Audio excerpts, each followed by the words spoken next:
दोस्तों मैं आया हूँ आज चाचा के रिटायरमेंट प्रोग्राम में। हमारे मोहल्ले के चाचा हैं, हमारे बहुत प्रिय चाचा हैं और वो फॉरेस्ट डिपार्टमेंट में थे, तो उनका आज एक रिटायरमेंट प्रोग्राम है। तो रिटायरमेंट प्रोग्राम में कैसा हम लोगों ने एंजॉय किया और चाचा को कैसा लग रहा है तो हम आगे मिलेंगे। तो दोस्तों आज के इस प्रोग्राम से मुझे अपनी एक याद आ रही है, मेरी एंगेजमेंट की। मेरी शादी की जो एंगेजमेंट हुई थी वो भी इसी होटल में हुई थी और काफ़ी हम लोगों ने एंजॉय किया था। बहुत ही बढ़िया होटल है, बहुत ही अच्छी यहाँ का मेंटेनेंस और बहुत ही अच्छी यहाँ की सर्विस है। अगर आप लोग यहाँ करेली के आसपास कोई रहते हैं तो इस होटल में आप लोग प्रोग्राम करा सकते हैं। बहुत ही बढ़िया मेंटेनेंस। और मैंने खाना खा लिया है दोस्तों, खाना काफ़ी टेस्टी था और कुछ ज़्यादा ही खा लिया। टेस्टी खाना होने के कारण मैंने कुछ ज़्यादा ही खा लिया है। तो आगे मिलते हैं। सभी आए हुए हैं, बंटू भैया आए, सुनील भैया आए हुए हैं, हम सभी लोग आए हुए हैं। अभी आएंगे भैया? खाना ना हो गया? उपवास है 11 से। आज एक बड़ी समस्या है 11 से, तो 11 से कारण कई लोग चावल नहीं खा रहे हैं। क्योंकि भैया आपने तो चावल खा लिए। बताइए। हाँ। 1100 हैं। तो हमको लगा 1100 पासे तो हुए नहीं है ये। तो यहाँ बैठ के नमकीन खा रहा है, मीठा खा रहा है, केले खाए, सेव खाए। उनने कहा वो पास हैं 11। अच्छा, हाँ अभी है क्यों चले गए? तो हमने एकादशी है कि भूगनदशी है। तो खा पी के चले गए हमारे वहाँ। परम मित्र हम नाम लेना आप लोग समझ गए होंगे कौन है वो। नाम लेना आवश्यक नहीं है उनका।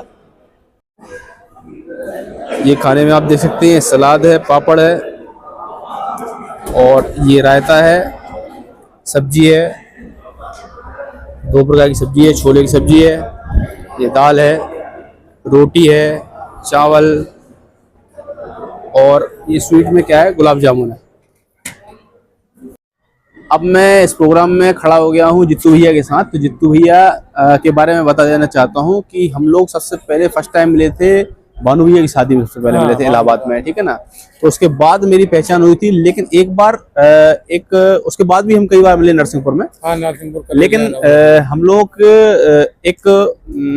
एक खबर बीच में एक खबर आई थी कि ये नागपुर गए हुए। तो नागपुर में रास्ते में क्योंकि जंगल पड़ते हैं, छिंदवाड़ा वगैरह एरिया पड़ता है, वो छिंदवाड़ा गिरी हर्रई वगैरह नहीं, शिवनी के आगे। शिवनी के आगे। तो वहां पर ये रुके होंगे, बाथरूम वगैरह करने के लिए रुके होंगे। तो उनकी मुठभेड़ हुई थी शेर के साथ। तो शेर के साथ कैसी मुठभेड़ हुई थी और क्या हुआ था, तो पूरी घटना को ये अपने मुंह जुबानी बताएंगे और आप लोग देखिए घटना में क्या हुआ था। फिर बताइए भैया घटना कैसी? नहीं, वो घटना तो माता जी के ऊपर टाइगर अटैक हो गया था। हाँ। तो क्या है, उनको लेके पिताजी गए थे। बाद में जैसे देखा कि पिताजी के ऊपर भी टाइगर अटैक हुआ है, तो आवाज करने पे शेर भाग गया है। अच्छा। हाँ, आवाज करने में भागा। हाँ, आवाज करके उसके पास दौड़ के गए हैं। तो बहुत सारी आवाजों के कारण वो कंफ्यूज हो गया और उस कारण शेर भाग गया है। अच्छा। और उसको कुछ चोट वगैरह भी आई थी? हाँ, माता जी और पिताजी को चोट आई है। पिताजी बढ़िया स्वस्थ है ना? हाँ, बढ़िया है, कोई दिक्कत नहीं। कुछ कितना टाइम होगा इस घटना को? 2022। कुछ न्यूज में भी चला था वो। हाँ, 25 जनवरी 2022 की बहुत बड़ी घटना थी और इनने बहुत ही मेहनत, बहुत ही हिम्मत और समझदारी का काम किया था। नहीं तो शेर को आप जानते हैं, शेर से बचना इतना नामुमकिन है लगभग। लेकिन आप बचा पाए, किस्मत भी है और उनकी धीरज साहस भी, मैया की कृपा है, मैया की। ठीक है। चाचा से लोग मिलने आ रहे हैं और ये देखिए जो कि रिटायर हुए हैं, बहुत बड़ा गिफ्ट मिल गया भाई। मुझे ऐसा लग रहा है क्या भाई,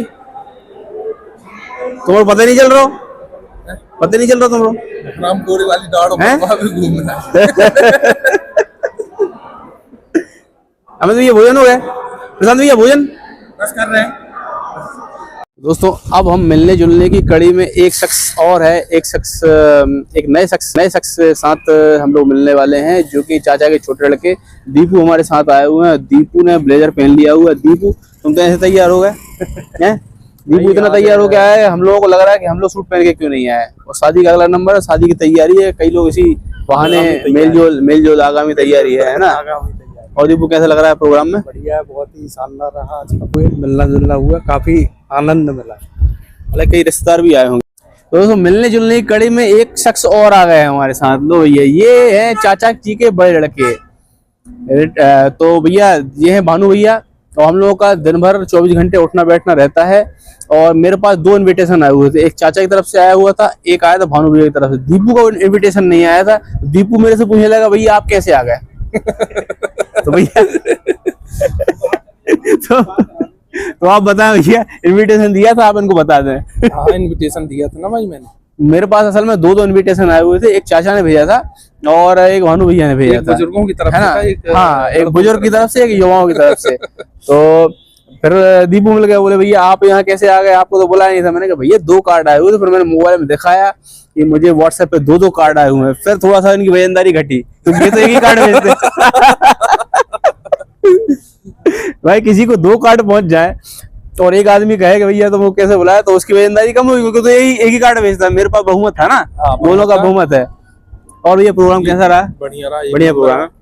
लगभग खत्म की हो रहा है प्रोग्राम ना। हाँ, खाना बहुत ही लाजवाब बना था, बहुत ही टेस्टी बना था। इसी होटल में मेरी सगाई हुई थी, एंगेजमेंट भी हम लोग आए हुए थे। और तब तो मैं ब्लॉग वॉग कुछ नहीं बनाता था, लेकिन इस प्रोग्राम में मेरी सगाई हुई थी, यही इसी होटल में मेरी सगाई हुई थी। और खाना उस टाइम भी बहुत ही लजीज बना हुआ था, और उनका मेंटेनेंस और स्टाफ मेंटेनेंस बहुत बढ़िया है।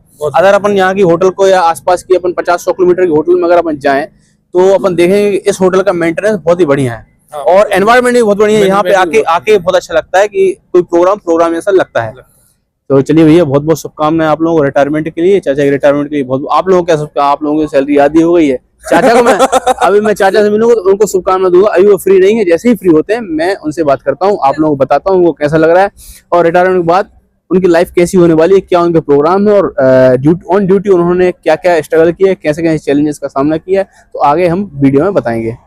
तो दोस्तों, मिलने जुलने की कड़ी में हम एक और शख्स के साथ मिलने आ गए हैं, जो कि शख्स नॉर्मल शख्स नहीं है, जो कि इस कार्यक्रम का सबसे मेन शख्स है, जिनके नाम पर ये कार्यक्रम हो रहा है, जिनकी सेवानिवृत्ति या इंग्लिश में बोले तो रिटायरमेंट का प्रोग्राम हो रहा है और कृष्णा होटल में प्रोग्राम है। चाचा, कैसा लग रहा है आपको इस प्रोग्राम में? आपको बहुत अच्छा लग रहा है। रज्जू भाई सेवानिवृत्त 40 वर्ष सेवा करके आज इस कार्यक्रम के दौरान मेरे पुराने साथी और वर्तमान में कार्यरत और सभी स्नेही जनों के साथ मिलकर बहुत प्रसन्नता हुई, बहुत अच्छा महसूस कर रहा हूं। चाचा, इस रिटायरमेंट के प्रोग्राम में आकर के मेरे मन में थोड़े प्रश्न आए हुए, तो उन प्रश्नों का मैं जवाब आपसे चाहूंगा। आपकी ड्यूटी से जुड़े हुए कुछ मेरे मन में एक सवाल है और जनता भी जानना चाहेगी कुछ सवाल। आप किस विभाग में थे चाचा? मैं वन विभाग में उपवन क्षेत्रपाल के पद पर पदस्थ हूं। चलो, वन विभाग की नौकरी करते समय आपको क्या क्या चैलेंजेस का सामना करना पड़ा? चैलेंज की अगर बात करें, सबसे पहले अपन चालू करें, क्योंकि आप वन विभाग में हैं तो कई प्रकार के जानवरों से आपको डील करना पड़ा। तो ऐसी कोई घटना होगी जो आपको दिल को छू गई हो, या एक घटना जो आपको स्तब्ध कर गई हो जानवर से जुड़ी हुई, तो वो आप हमारे दर्शकों के साथ साझा करना चाहें तो बताएं।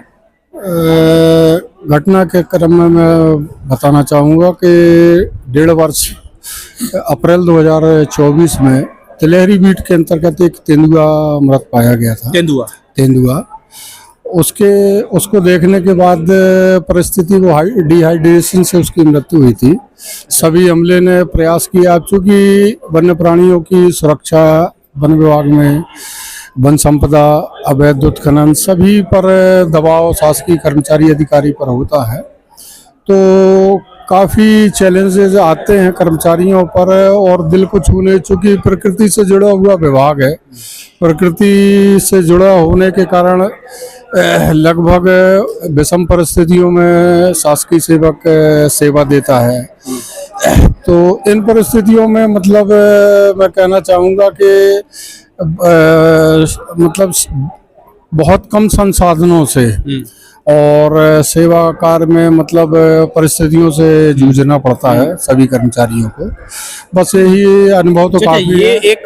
ये तो हो गई एक जानवर वाली बात, लेकिन जैसे हम कुछ मूवी देखते हैं, जैसे पुष्पा चल रही है मूवी, वो भी एक वन से जुड़ी हुई मूवी है, जिसमें कि पुष्पा भाऊ जो है जंगल से लकड़ी को काट कर चोरी करते हैं। तो आप यहाँ पर भी जो कुछ जंगल से लकड़ी काट के या जानवरों की तस्करी करने वाले होते हैं, तो उनसे आपको को डील करना पड़ा होगा, तो उसके विषय में कोई घटना हो तो? अनेकों प्रकरण हैं संबंध में। अवैध लकड़ी के परिवहन के ट्रक है, छोटे वाहन है, मोटरसाइकिल है, काफ़ी प्रकरण दर्ज होते हैं।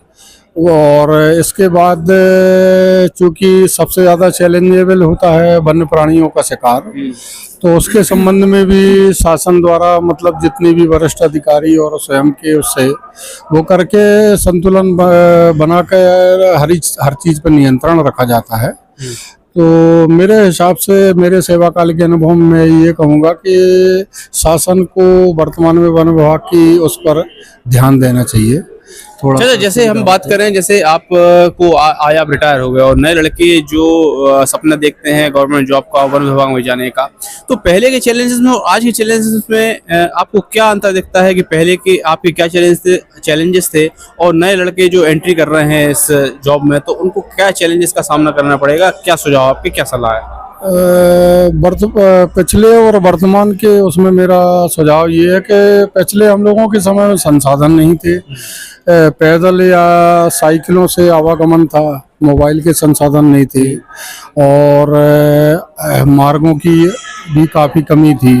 वर्तमान में जो स्टाफ कार्यरत है उन्हें ये सुविधाएं, उनके पास वाहन है, 4 व्हील है, बहुत सी सुविधाएं शासन की बहुत सी सुविधाएं जुड़ गई है, जैसे ट्रांसपोर्टेशन है और संचार के साधन है, इजीली कनेक्ट हो जाते हैं, इंटरनेट है। ये चाचा लोगों के समय में नहीं होगा और कोई सूचना पहुंचाने में बहुत समय लगता होगा, जब तक घटना का क्या पता क्या हो जाता होगा, जब तक तो घटना निपट ही जाती होगी। हाँ, तो संसाधनों के उससे मतलब थोड़ा सा शासन से। चाचा, अब रिटायरमेंट के बाद आपके क्या प्रोग्राम है, क्या आपकी आगे की फ्यूचर प्रोग्राम है, तो वो बताएं।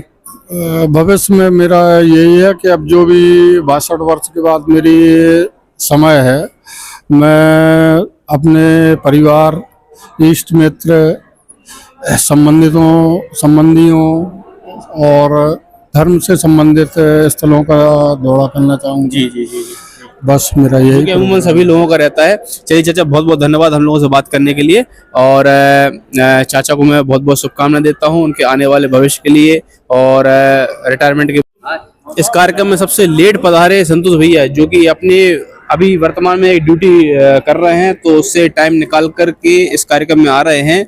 तो भैया मैं ये पूछना चाहता हूँ चाचा, क्योंकि आप रिटायरमेंट का प्रोग्राम है और चाचा के साथ आप कंटिन्यू रहते हैं, बहुत सा समय आप स्पेंड करते हैं, तो चाचा के स्वभाव या उनके ऑन ड्यूटी या ऑफ ड्यूटी में आपको क्या फ़र्क दिखेगा और क्या आप कहना चाहेंगे?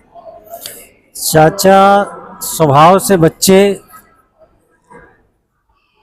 के साथ, बुजुर्गों के साथ बुजुर्ग जैसा व्यवहार, उनका हर किसी से आत्मीय संबंध है, चाहे वो उम्र में छोटा हो या बड़ा हो। जहाँ तक नौकरी का सवाल है, तो आज तक उनके विषय में किसी से हमने इस तरह का सुना नहीं है कि उन्होंने फॉरेस्ट में विभाग के अनुकूल वातावरण जैसा कभी नहीं देखा ना सुना। जिसने भी तारीफ की है वो उनके बहुत क्लोज वाले हैं, जो उनको अच्छी तरह जानते हैं।